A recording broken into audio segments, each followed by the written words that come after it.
Good afternoon, everyone. My name is Anna, and I would like to welcome all of you to the final session of the LinkedIn and resume writing workshop to help all of you to look for global internships during the pandemic. Today, what I would like to share with you is to continue with what we have started in the first and the second session 2 weeks ago to help you build a LinkedIn presence and also build your personal brand on LinkedIn so that you will be able to get to your desired destination of perhaps an internship or any kind of freelance jobs, projects, part-time jobs, or eventually in a professional career in whatever you're interested in. So perhaps what we can do first off is to share with you the PowerPoint for today's workshop. I intend to spend the next 20 minutes to share with you how you can engage to grow and build your personal brand on LinkedIn through posts that you write. And so today, the first thing that I would like to show you is the feedback or the response that we obtained from the students that participated in the previous session. Among all the responses, some students asked, how could we get our first internship? And others asked, how to enrich my LinkedIn contents, tips for first-year students without any work experience to build up LinkedIn profile. And how about someone without any work experience and internships? Now, for comment number 3, tips for year 1 students without any work experience to build up LinkedIn profile. Perhaps what you may wish to do is to watch the video playback of our first workshop on January 15th, because what you need to do is to create an all-star profile for yourself by filling in your information about yourself in 5 different categories. And your work experience is just one of those categories. Now, about how to get your first internship and then how to enrich your LinkedIn account, this is the focus of our workshop today. So let me very quickly recap why LinkedIn. LinkedIn is one of the most popular job boards or your platforms for people to look for jobs because there are 30 million companies that have a page on LinkedIn, and every month you can find 20 million job listings and 100 million job applications on LinkedIn. So this is one of the biggest and one of the most important job boards in the world for people to look for full-time jobs, part-time jobs, internships of all kinds of industries anywhere in the world.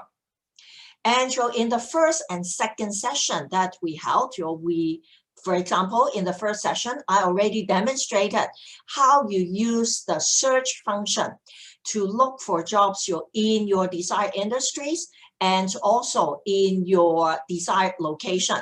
So I'm not going to cover that again. So please go and watch that video.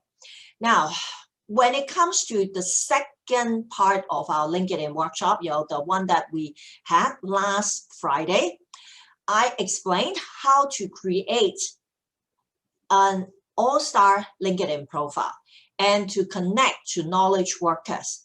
Because we are talking about the LinkedIn platform is a platform for professionals.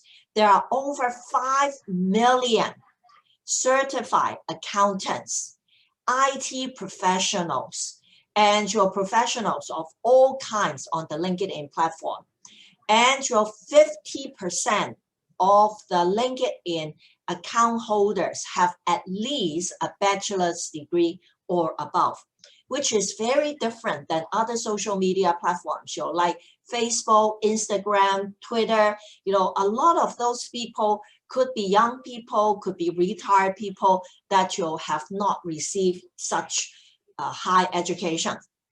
And today, my focus is on the third portion, which is how to engage your audience to grow your network and establish your brand. So why do you need to engage? Because simply you would like to connect to many different professionals on LinkedIn and to establish your brand as a knowledge worker, as somebody that is competent as well. So how do you engage? By writing posts. There are two ways. The first one is to create original articles, and the second one is to curate posts. But if I ask you to write original articles, if you just newly put together your LinkedIn profile, it may be a little bit scary. So let's go for the easier way or step, which is to curate posts. Now, curating means sharing. And before I give you the tips, let me share with you this particular post that one of my associates or one of my connections put together a few weeks ago. Now, this person, if you take a look at the profile, is a technical consultant. This is an IT person. And because of privacy issues, so that is why I have to cover up the personal information. Now, what he is showing on this LinkedIn post is something that is quite entertaining, about a dog chasing a car and all that. And this associate of mine put in the comment, good dog. And may I ask you, do you feel this is an appropriate post to put on LinkedIn? Okay, compared to other social media platforms like Facebook or Instagram or Twitter, where you usually find a lot of entertaining content? I guess the answer is no, right? And what kinds of topics or what kinds of posts would be appropriate or good to show your professional brand that you are a knowledge worker? For example, industry news and research, in-depth how-to and list-style posts, quick tips related to your personal interests or expertise, anything, any course that you have taken, that you have studied in the university. So let me share with you a second post. Now, this is from my other associate, another friend of mine. First off, when you take a look at this information, you already find so much more details. Like this person, instead of writing technical professional or your IT consultant, he put down helping organizations architect and build highly scalable, flexible, and resilient cloud architectures at Amazon Web Services. This person is a cloud computing expert. And this person seems to be working for Amazon Web Services. And take a look at the post that he has put together. New AWS transfer family support for Amazon Elastic File System. Oh, this seems to be some information from his company. So even though he did not really write his comments, his tips on this post, but this is still a good sharing compared to this one previously, because this definitely shows that he is a knowledge expert. And when it comes to curating posts, what I would suggest you to do is two things. Number one, share articles or posts from other people, and add a catchy title, add a summary, add your personal comments, and also add relevant hashtags as well. So let me show you one example. Okay, the example that I would like to use would come from myself, because I post on LinkedIn from time to time. Now, this is a post that I created about a week ago, but this is not original, because as you scroll down, you will find that I found something that I find useful from LinkedIn, and I'm sharing the post. The original post is 10 LinkedIn profile summaries that we love and how to boost your own. Now, remember what I said, add hashtags. Other than that, add a title that is catchy to your sharing. And I also added some of my personal comments, very short, very brief. And then here, I have a summary of the content of this particular post. Altogether, 14 tips instead of just 10. Okay, the 10 LinkedIn profile summary will refer to the 10 case studies that you can find in this post. So I have added value to this post that I actually borrowed from somebody else.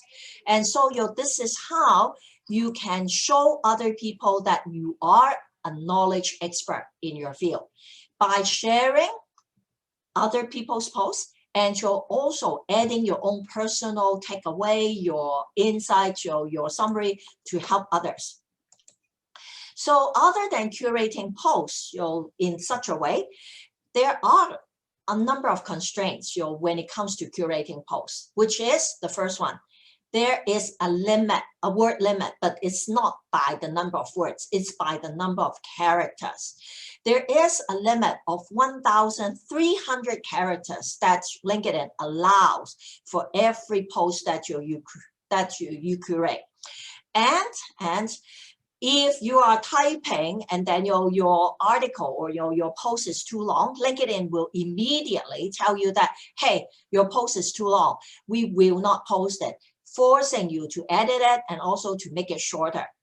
And I've also read from some other KOLs, influencers on LinkedIn, that says if you are sharing an article or something that other people wrote outside of the LinkedIn domain, there will be fewer views compared to original LinkedIn articles that are posted in LinkedIn. So this one, I'm not very sure. I still have a lot to learn about LinkedIn, but I think maybe things are changing, and as of this moment, I do not have enough information to share with you. But it would be a good thing for you to go and try out, particularly if we have any marketing students among all of us here. And when it comes to the next step, which is the more advanced way of engaging to grow your network and building your personal brands, it would be to create articles by writing something that is original, to share your knowledge about your expertise, about your skills, about your experience, relevant to your target audience. So let me stop sharing my PowerPoint slides, and just like what I said, I would like to show you some examples. Okay, now the first example that I would like to show you or share with you comes from this person. Now, this is a very interesting experience that I had. I remember, several months ago, I posted something on my LinkedIn feed, and somehow some of my friends share it on their website or share it on their LinkedIn feed, and then somehow it caught the attention of this person who is called who is a digital pioneer, and he made a comment on my post, and immediately I seized that opportunity to click the connect button to connect to him. And then I found, wow, this is a digital marketing person. He really knows a lot about LinkedIn. And then sometimes I would be reading his post. And this is another example of a post. Now, this one, he did not share any article written by other people. He just had a message that he wanted to share. And he had a very colorful graphics, and then he had the hashtags, he had his personal comments, and he didn't even have a catchy title, but it still works very well because as you see, there are a lot of people that says good, I really enjoy it, I think this is good or whatsoever. So this is another example of a curated post. Now, when it comes to, for example, an original article, I would like to show you this one. All right. This is another digital personnel, digital professional that I follow. I learned about him last year when I was watching a video shared by Kevin Goh. This is a Malaysian guy. He is an expert in digital marketing. And After I finished watching his video explaining to Malaysian students why they should be increasing their LinkedIn presence by not only creating a profile, but also actively use their LinkedIn account, their profile to look for jobs, look for internships, I immediately connect to him. And among all the things that he has shared, see, take a look at here, features. So let's go and see all. Now, this is an expert. He's so much more advanced than me. And he has written many original articles about marketing. Take a look at how attractive they are. And I'm not going to go into any of those except for this one. Make your LinkedIn profile, POP, with this simple strategy. This is something that he published a year ago on LinkedIn as an original article. So you can see that he has a total of 79 articles, and he is a major influencer with a lot of people following him. So when you take a look at this particular article, you will find that it follows a lot of the advice given by many LinkedIn KOLs, and they include, all right, remember, write original articles. So good topics to include good topics for creating your original post. If you study computer science, it would be cloud computing, or maybe chatbot, or maybe coding for business. Students, it could be fintech, government regulations, post-COVID business trends, logistics. And if you're a marketing student, it can be digital marketing, SEO optimization. If you're in consulting, it could be change management, HR practices, recruitment. Now, this is the one that I shared with you. The strength of creating articles would be you get your own unique LinkedIn URL, and that will easily appear in Google search because of your SEO optimization and all those things. In other words, you get more views, and at the same time, you can repost it in your own post by chopping it up into two articles, or 3 things to share. So you keep on creating a loop for yourself. So the writing tips for curated posts, that means sharing other people's posts. Number 1, I add catchy titles, less than 50 characters, to make sure that it's short and sweet. You need to have attractive graphics, either from the article that you share, or if you don't have an article to share, just like that digital pioneer I showed you, use an attractive photo. All right, make sure that your writing is precise and concise, because you only have maximum 1,300 characters. Make sure that you have short paragraphs separated by blank lines. Use direct, simple, active sentences in factual and positive tone. And you'll remember to add your hashtags at the end. And for writing your original post, catchy titles, same thing, less than 50 characters or less than 10 words, attractive graphics throughout the entire article, at least 1, definitely please use more than 1, 3 or 4 is okay. Some people say the longer the article, the more graphics you should use, up to 8, all right? Because when you're writing an original article, there is a tendency for people to put a lot of information in, but remember, 2,000 words, more or less is the max that your people can endure, that people will read. And you'll make sure that you have short sections separated by subheadings and also blank space. And you'll make sure that you also use direct, simple, and active sentences in a tone that is factual and positive. All right. Now, lastly, what I would like to share with you would be the important tips, or the star tips for curated posts and also created articles, your original articles. Publish regularly on the weekday. I started creating my LinkedIn profile at the end of June 2020. And I made a promise to myself that I would make 2 posts every week.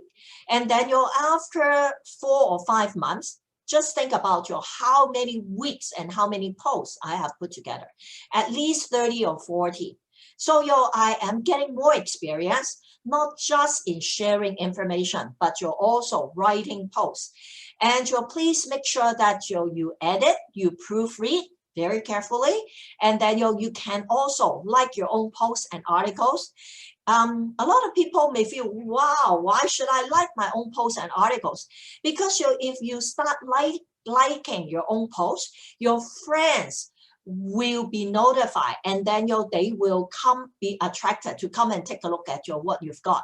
And you'll also remember to reply to the comments. If other people make a comment, to make sure that your LinkedIn will recognize that there is a conversation going on for your post, and then their algorithm will show your post to more people.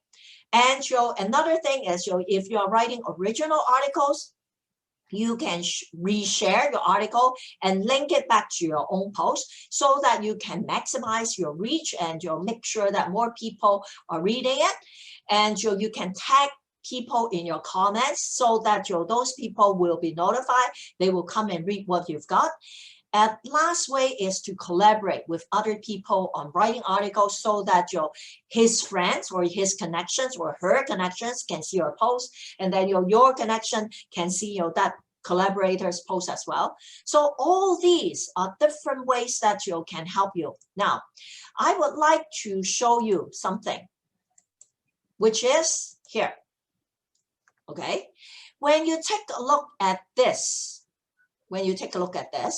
this is a post that I've just shared with you, whoever has viewed that and all that. And I have two of my friends, Shan and Agnes, commenting on it. And then if I really want to take it one step further, what I can do is to reply them and to have a conversation going. And this is what we mean by engage, to build and grow your network. Because the comments that I reply to Shan will be seen by her friends. And the comments that I reply to Agnes will also be seen by her friends as well. So that is why for LinkedIn, if you create a profile, it is good, but you really need to take it one step further by being a content provider and by getting all your friends to interact, to exchange ideas with you. And then this is how your influence will spread out. And I believe that these are all the things that I would like to share with you. And okay, wait. Okay, now, after sharing with you, my most important tips, I would like to say that perhaps all of us are on a journey to learn something. And when it comes to all these questions, how could we get our first internship? I don't have work experience or whatsoever. My suggestion or my comments would be summed up in this last slide that I will share with you. The journey of 1,000 miles begins with a single step.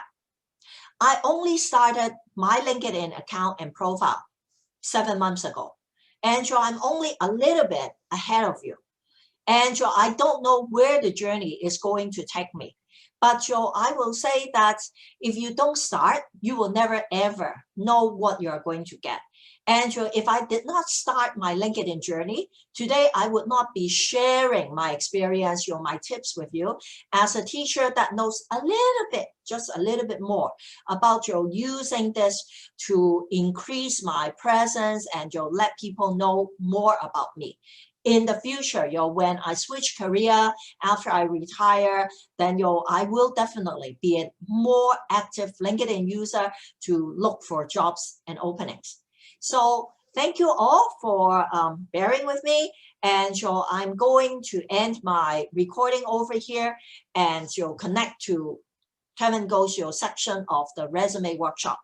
Marketing in the future. So how should I build up my LinkedIn profile, given that there are a lot of uncertainties? All right, first off, thank you very much, Cherry, for your question. Sorry, Kevin Go, I forgot to press the recording button. All right, so we shall see, you know, what we're going to do with that. Anyway, okay, Cherry, to get back to your question, it doesn't really matter what area of knowledge you are sharing, because your people's interests will change. If you take a look at my LinkedIn profile, I started as a student studying English literature. And then later on, I changed to linguistics, to apply linguistics, and became an English teacher. And then throughout my 30-year of career, I have switch back and forth between all kinds of things. There was a period of 5 years where I was actively engaging in independent filmmaking together with my best friend, Kevin Goh. And then now I'm switching my focus to career development and your resume editing, interview, advising, and all that. It's fine. It's fine. If your current interest is in marketing, just by all means, you'll learn as much as you can relating to marketing. And then you'll start sharing posts, because what is important is to build up the brand that you are a person that loves to learn. And LinkedIn is a platform for people that are educated. Another thing that I would like to share with you would be this. Please wait, okay? This, okay? Here, to answer the question, I'm a first-year student, I don't even have a LinkedIn profile, I don't know where I should start, looking for internships and things like that. One of my alumni who has moved to a foreign country, from time to time, she would post her diploma, her certificate, that she obtained on coding, on different kinds of digital marketing. And then I check on where she got her diplomas. And this is the place. I don't know whether this is a reputable source where employers would recognize your skills or not. But other than this, there would be like Skillshare, because I watch a lot of YouTube videos, and a lot of YouTubers have Skillshare sponsor their making of animation videos or photography or whatever. So these are places that you can start maybe taking an extra course that your university curriculum does not offer, and that get a certificate, get a diploma, showcase that on your LinkedIn profile, showcase that on your LinkedIn feed, and then your people will know, hey, you are a person that loves to learn. And because my journey of becoming kind of, I cannot call myself an expert, because I'm far from it. I'm just an English teacher. That is maybe 6 months ahead of you. I started creating my LinkedIn profile last June 2020. And at that time, I told myself, for every week, I need to make sure that I create 2 LinkedIn posts. And then for the past 6 months or so, I have created at least 60 LinkedIn posts. And then some of them have caught the eyeball or the attention of digital pioneers, LinkedIn marketers. And then from time to time, and in the last session, I have people asking me to connect to them, even though later on to find out that they want to sell me something. But last night, as I was preparing for this workshop, I found these tips, okay, that I would like to share with you. This is an article from really, truly digital marketing person about 15 tips for your LinkedIn article to receive more views and engagement. And then I've got this one, okay, that I found, a blog post about LinkedIn. And I've learned so much about how to find out who those people are among the ones that view your articles. Where are they located? What is their job? There is so much to learn. And I would encourage all of you to learn something about these digital media platforms, because this is where your future is. And when I'm already 30 years into my career and I'm learning something new every day, think about yourself. All right, so the time now is 1:30. I don't want to spend too much time on taking over Kevin Go's part.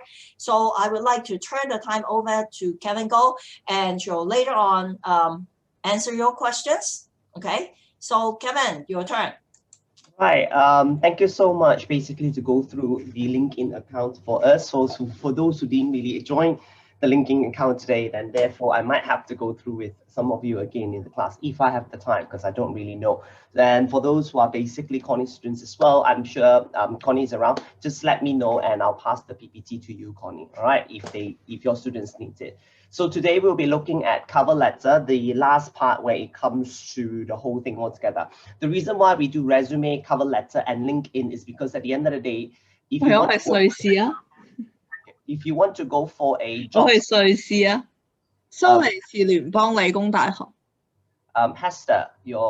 can you mute yourself, please? Thank you. Oh, sorry. Okay, no worries.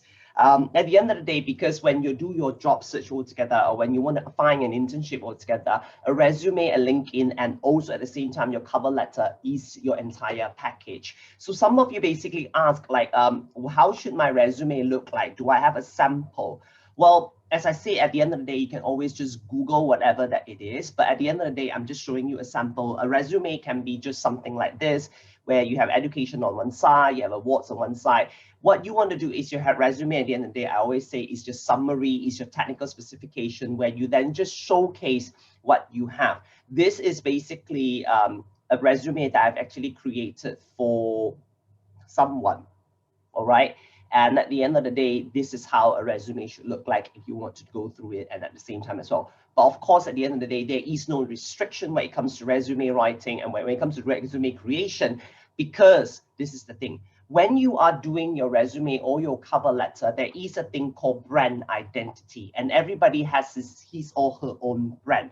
And before I move into it, I need you to understand a little bit about value proposition, and also at the same time, how those value proposition will in a way create your own personal branding. You need that especially in your cover letter, because in your cover letter, it's more than just a one-page summary, if you want to put it. It's more than just a one-page sales pitch, you want to call it that way. But at the same time as well, it's a document where it should show your personality as a person. And I'll show you some of the letters that we have later on as well, all right, as part of the things that we're supposed to be doing. But therefore, let me just start off today with my workshop for today, and today we are going to be looking at LinkedIn. We'll be looking at cover letter, and at the same time you'll be able to see that I'm not going to be showing you because I am in the office now and I have two screens. So let's move on to whatever that we have to. Everybody knows at the end of the day that a resume, right, in an overall job search effort is by introducing an introduction, a sales pitch. So a cover letter at the end of the day, if you look at it, is where it is your job sales pitch. When someone reads your cover letter, it will be the first thing that they read before they read your resume. So it is your sales pitch. So what does it mean by sales pitch is, for example, I like to use iPhone on a lot, all right, because it's the easiest and you can actually remember. So you go to, say, for example, the Apple store, and the first thing the person will tell you is, oh, this is a very nice phone, comes with all this, comes with all this, comes with all this, comes with all that. That's your sales pitch. But you have the person doing it in front of you. When you're doing your own internship or when you send out the cover letter, that is the thing that people will be reading. And that's the reason why that is your one pitch. That's your sales pitch to sell yourself. And at the same time, it is also a proposal for further action. What do you want them to do?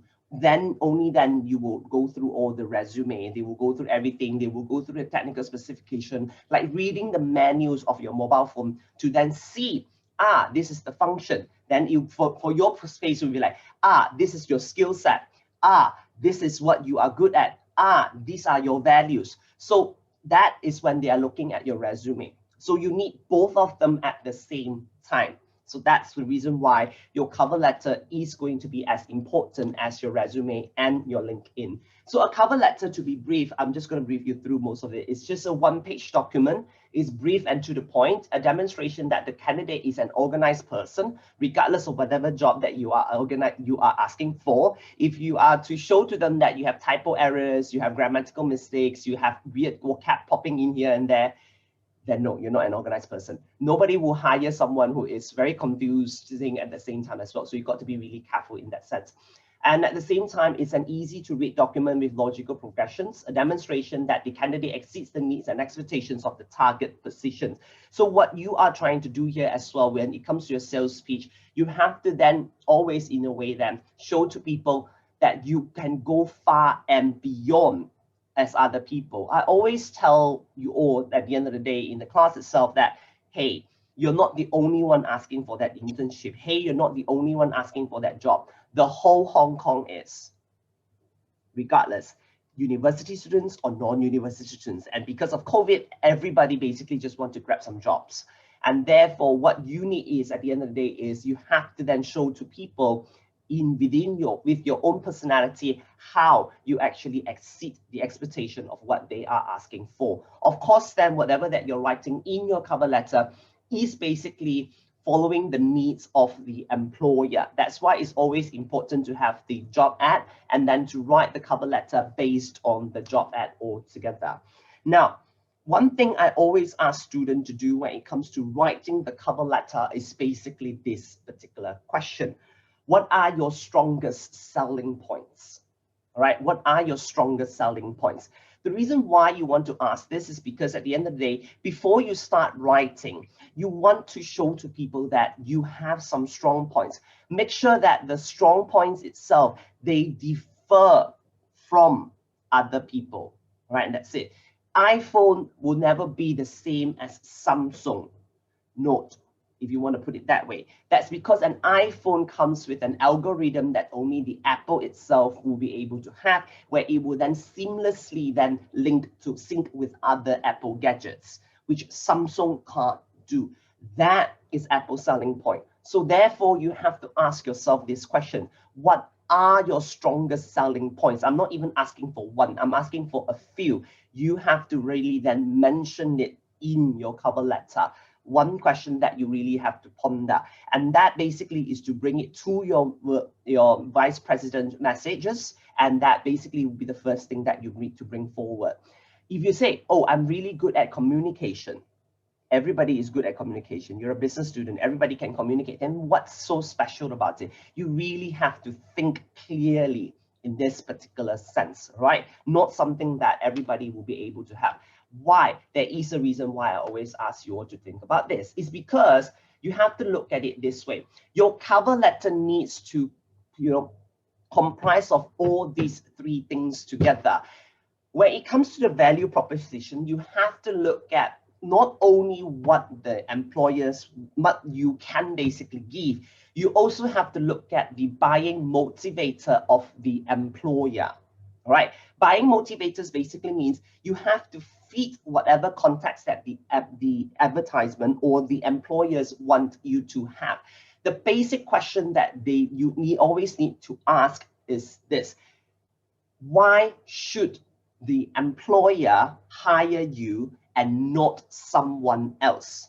I repeat, why should the employer hire you and not someone else? When you are designing your cover letter, you have to have that question in mind and answer that cover letter as you move along. Sounds difficult, but it is not at the end of the day. It's just that you have to pick and choose what kind of information do you want to put forward to show to the employer, right? Through your supporting qualifications and the added values. The added value is the one where you showcase what you basically have. So what does it mean by employers buying motivator? Just for you to have a look at it.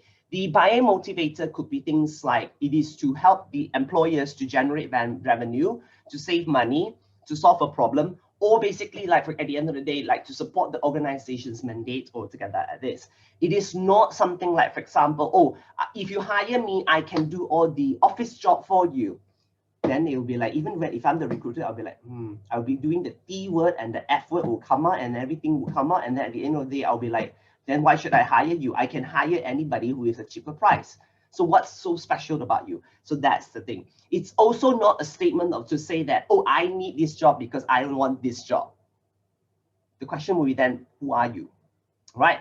So think about what will be the needs of the employer and then answer them as you go along when you're writing. So think about this also at the same time in terms of the buying motivator. What bottom line results can the employer expect to see from your cover letter?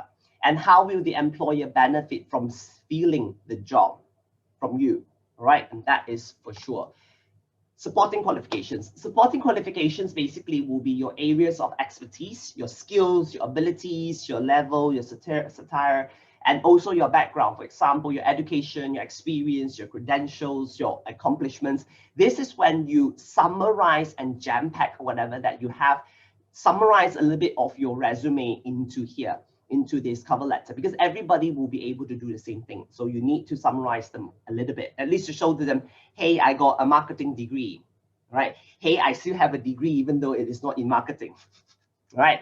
At least to show to them, I have a degree, but let me show you something else where I think it will be useful for you, all right? However, remember to only showcase education experience that is relevant to the job, especially in your cover letter. You don't want to show to people, hey, I am very good in dancing. What? Do you want me to do what? Do porn in front of you? Right? You don't really want to showcase those kind of things. You don't want to say, have statements that are unrelated to the job, like, for example, watching TV. I love watching TV. Well, unless I ask you to be in the censorship board, yeah, watching TV is a good thing. But if I'm asking you to be a marketer and you're telling me that you like to watch TV, then I'll be like, what? Then I should hire you to come back and watch TV.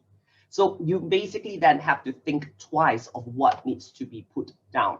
So the question to ponder here is basically, what experiences and credentials do you have that meet the employer's needs? And what skills, abilities, and expertise do you offer that fit the job altogether, right? And that's basically it.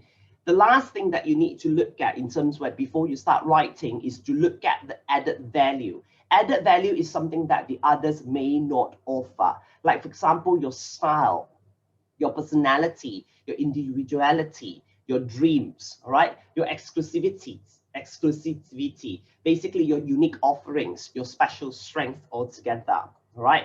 As usual, don't really put all the lame things there as well. This is where you start to put out your personality and your style and what you are good at. So say, for example, you really excel well in knowing different programs, or you really excel well in using Excel's to create Microsoft Excel's to create programs.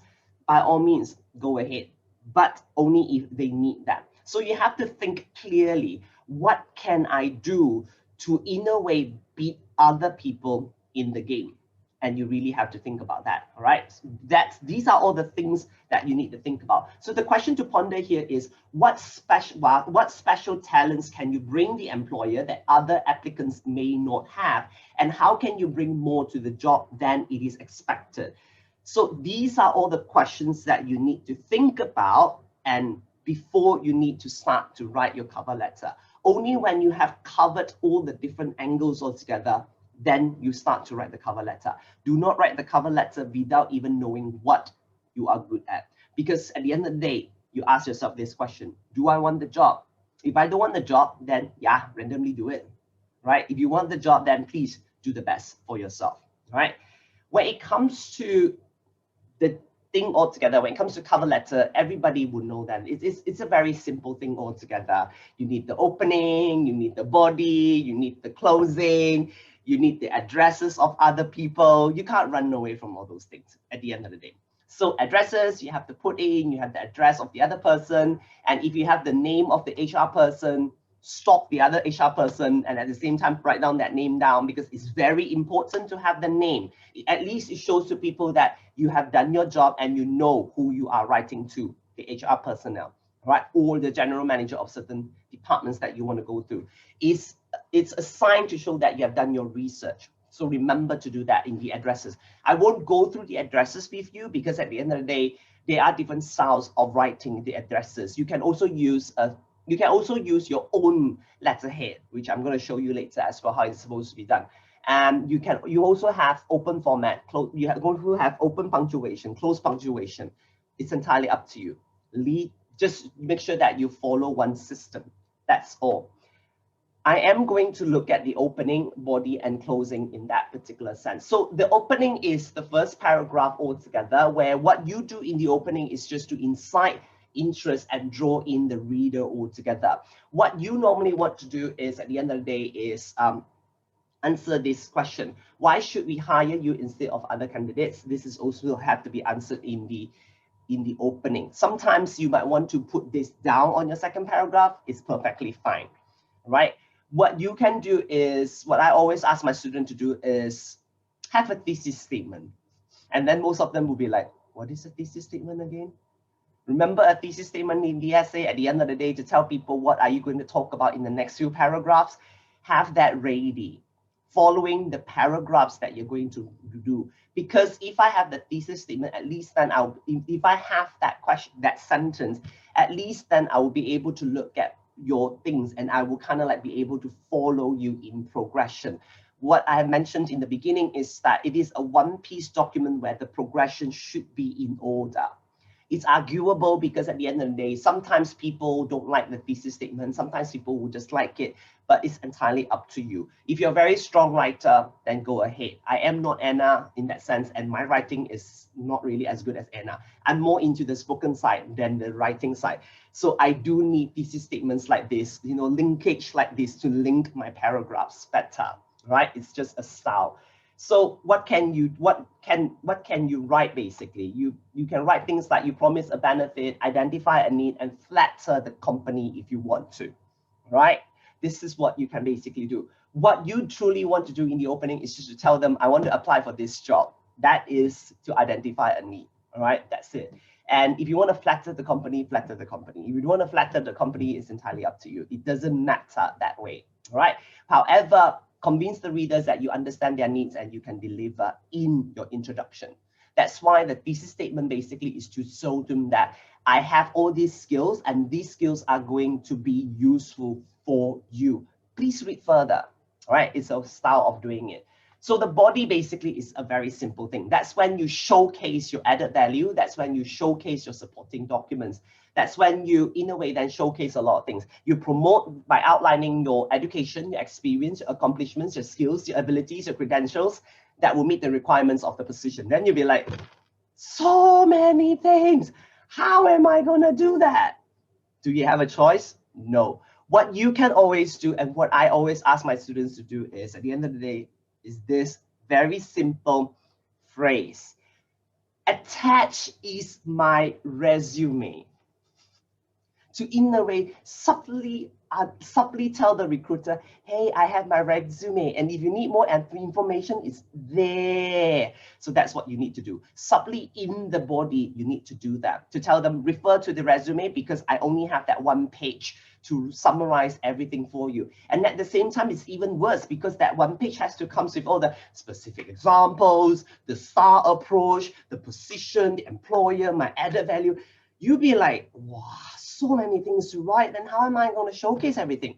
That's when you say, please refer to my resume for more information, and you'll be able to find that resume, more information. That's the reason why I always say your resume is your summary. Not even your summary. Your resume is your report card, if you want to put it that way. Your resume is your technical specification, right? Something where it showcases everything that you have in one page as well. So that's basically is the body, all right? And the closing basically is very easy. What you do is, hey, I want an interview. Hey, I like the job. Hey, can you hire me? That is basically the call to action. Remember, as long as you give them, now it's debatable though. Some people say, well, I've already put it down in the front. I've already have it in my resume. Do I then want to put it down again, my telephone number and my email?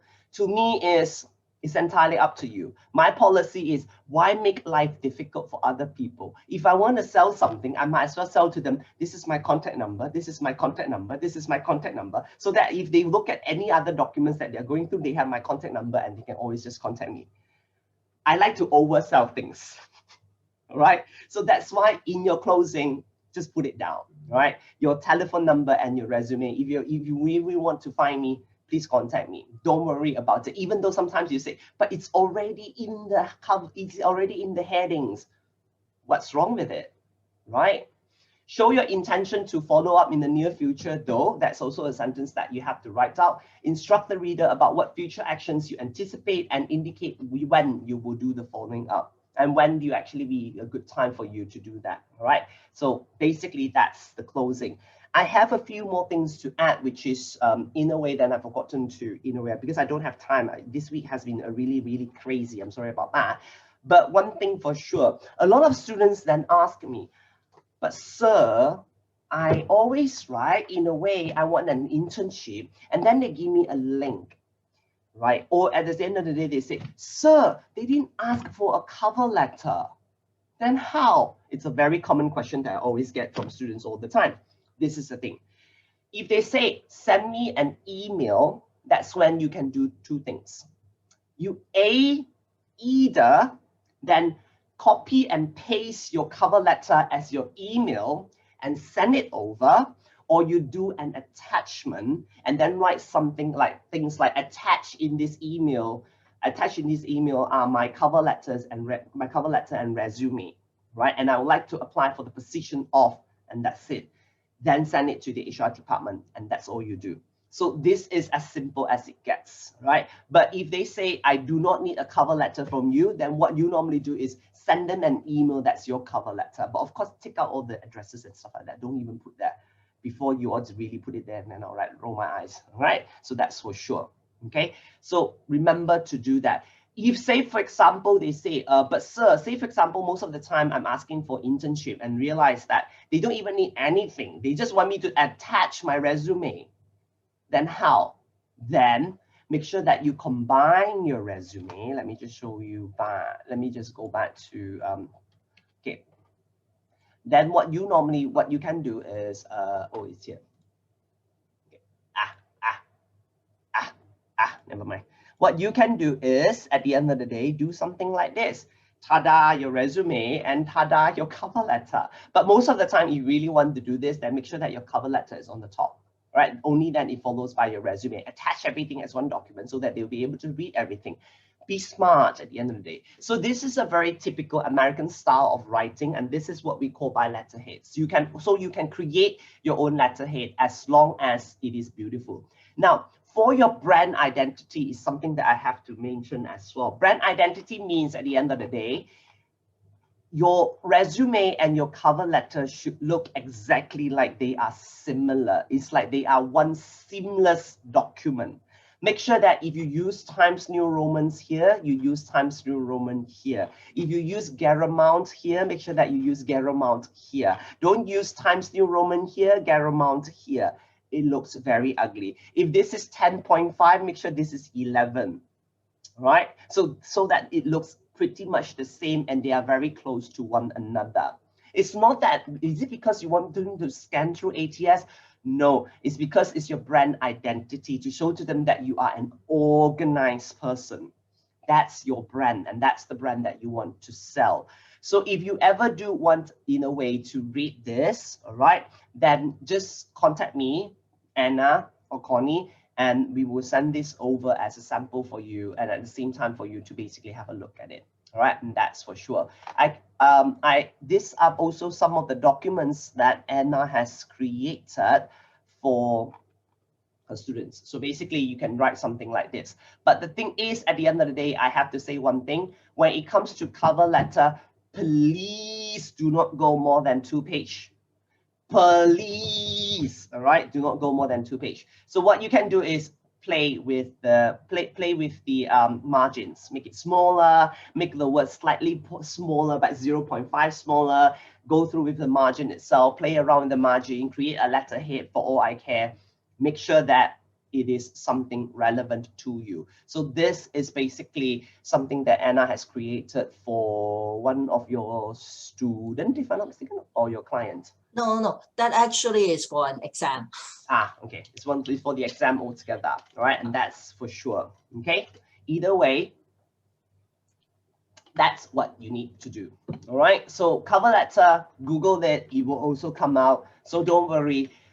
Just look at the one online as well. They are not that crappy. They are fine. But when you're creating your own cover letter, remember that what I've gone through with you, what are your strengths? What would be something that you can add to the job itself? And remember, sell something that is relevant to the needs of the employers or the hiring company. All right, and that's it.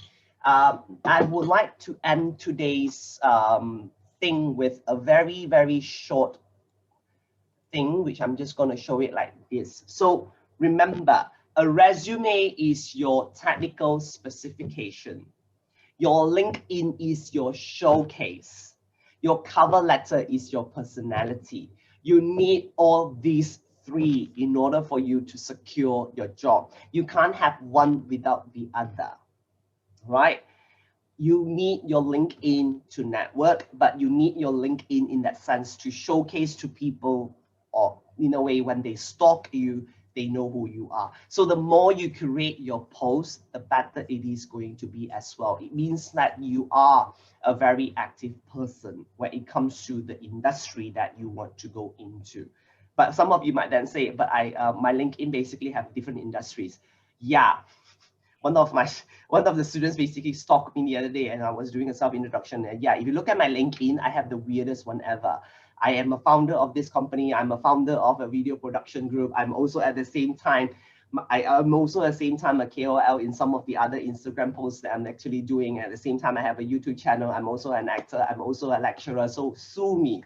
I am a very typical I person. It means I like to do a lot of other small little projects. That's what I call it in between, because that is the one where it takes my time, but it makes me happy. Because my tagline is, always is, at the end of the day, creativity is where I come in. All right, because art is part of what it is that will make me for who I am. So I need that creativity to come in. If not, then I will be the most boring person in the entire world. So I do what I think is good for me. But I am not using my LinkedIn to find a job, because I'm very happy with where I am now.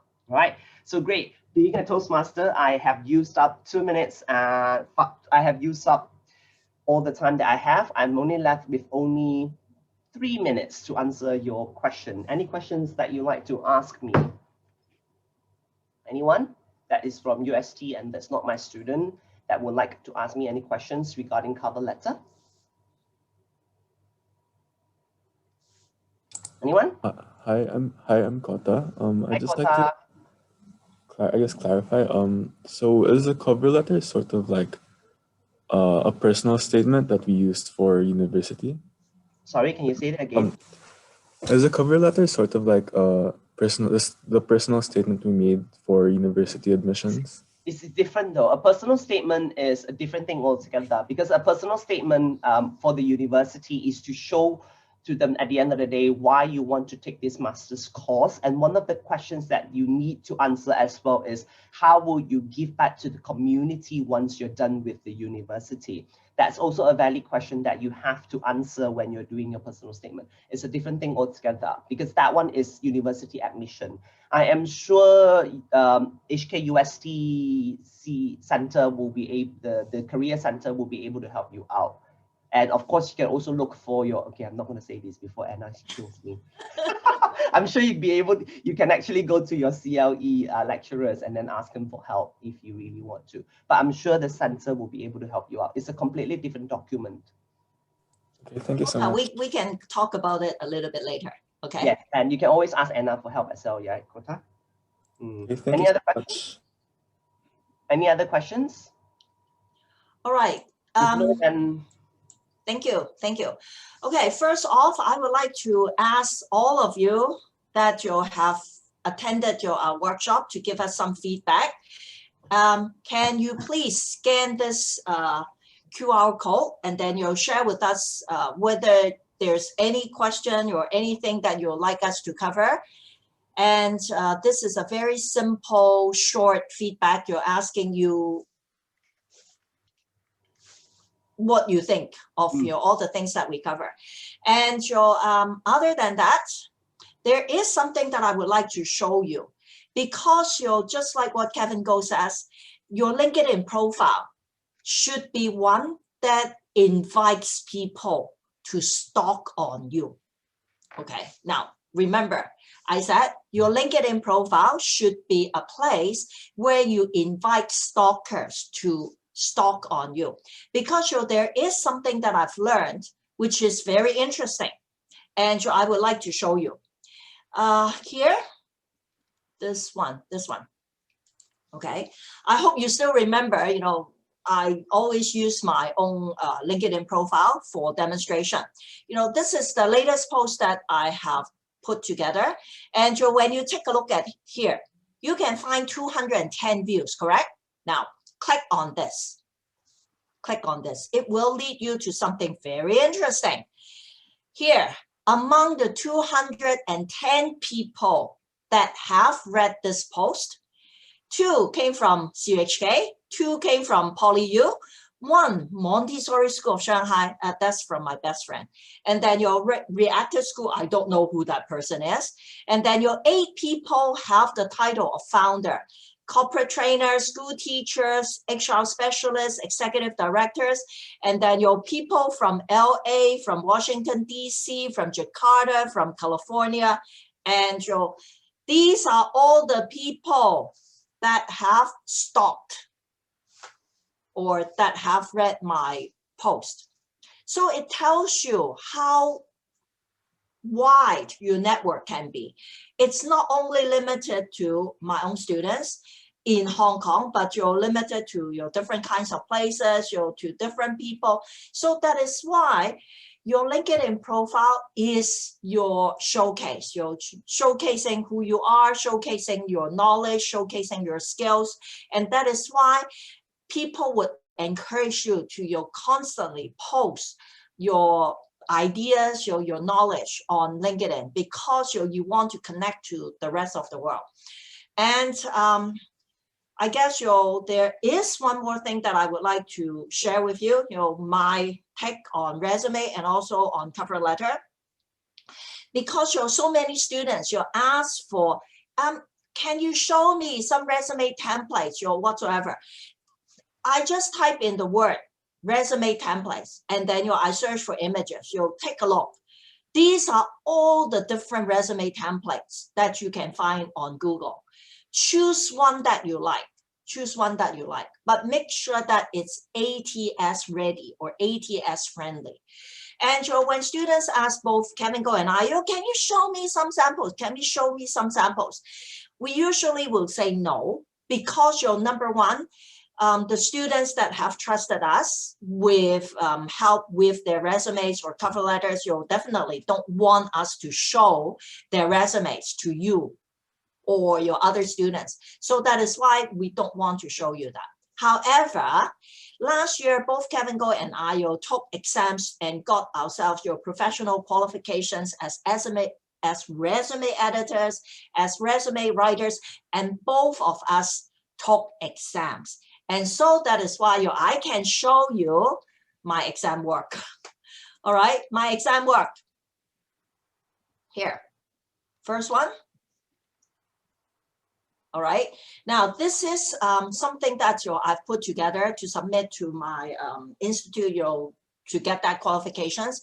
And this is one resume that is ATS ready. And the reason why, how come you're reading all the gibberish? Because I don't want to show you the content. This person is real, but this person's experience is so unique. I don't think anybody will be able to copy. And on the other side, on the left-hand side, I have expertise, I have education, I have professional qualifications, professional membership, software, and languages. This guy is a mechanical engineer specializing in aircraft. And another one that I would like to show would be, this one. Okay, this one. Now this person, okay, is another person that I know. And the reason why the information on the right-hand side is gibberish is because, just like what I said, I want to protect this person's identity. But on the left-hand side, you can find the contact information, the education, the languages, the computer skills, the certificates, and then your other interesting information. And when you take a look at the top, not just the name, but I also have something a little bit like a personal summary, but it's not really a summary because this is a fresh graduate. So instead, I put down the word organized, flexible, reliable. In the very beginning, I wanted to find 3 words that rhyme, but I couldn't make it. So I thought, okay, just for an exam, this is good enough. And the last one that I would like to show is a perfect example. Why don't copy? All right. This is from my best friend who is a teacher, an early childhood education teacher. And because she has over 15 years of experience, so that is why she has a professional profile, giving a summary of all her past experience. And because she's in early childhood education, so that is why I deliberately used the color pink or coral in her resume. And there is a reason for it. Her education over here, her work experience, her languages, because she has so much work experience, she can have a 2-page resume. And how come we have something like interest, cooking, baking, gardening? She's in early childhood education. These things are important to the potential employer. And she also has a reference section because in her situation, this is important. Every case is unique. Okay, every case is unique. And when people come and ask us for advice about the resumes or whatever, both Kevin Goh and I will always say, can I see the job ad? Because the job ad is like the exam question. No matter whether your resume or your cover letter, you have to go and answer the exam question. Okay, so it has to be tailor-made, specific to that industry, to that position. That's all I would like to share. Because I don't want to take up too much of your time. It's already 7 minutes past 2. And if you have further questions, please stay behind and ask. If not, then Kevin Goh, do you have any comments? No. Okay, then thank you very much, everybody, for coming.